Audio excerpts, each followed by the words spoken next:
Tonight, a communist book mysteriously appears in my house, I get into an accident, and someone hands me a pistol inside a disco.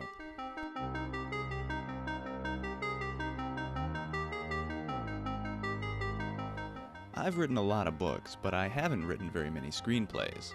Whenever I do, I'm always careful not to overextend. I don't know if it's cowardice or laziness, but I feel like I have to keep it simple because I'm used to writing novels and screenplays are hard. So I try to be careful. But at the end of the day, all that really means is that I've written some forgettable screenplays.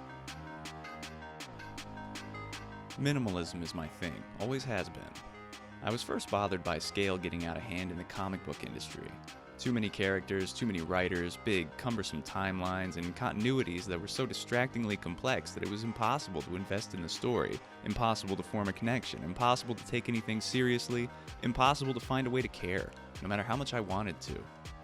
But one-upping the stakes and chasing one-dimensional blockbuster dollars is visible in fiction and Hollywood as well. Hollywood especially. Look at people taking notice of a movie like Logan because it's not taking the go-to comic book movie route of random galaxy-destroying MacGuffins. I'm not going to join the people bemoaning the onslaught of imitation epics, complaining that they lose sight of things like characters and context in favor of exploding planets and spontaneous revolutions against cookie-cutter evil governments. There's nothing wrong with that stuff if that's what you're into. But politics aside, we're due for the pendulum to swing the other way. Gradually, things will scale down. The focus will begin to return to characters, but that won't mean the end of epics because that's how good epics begin. They start small and they grow on their own merits.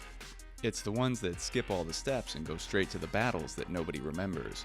Sort of like startups that mimic the most visible aspects of successful companies, but don't actually understand what those companies did to succeed in the first place.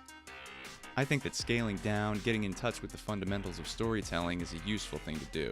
It's useful for getting away from things like the repetitive Marvel movie formula, and it's useful for writers prone to losing their way.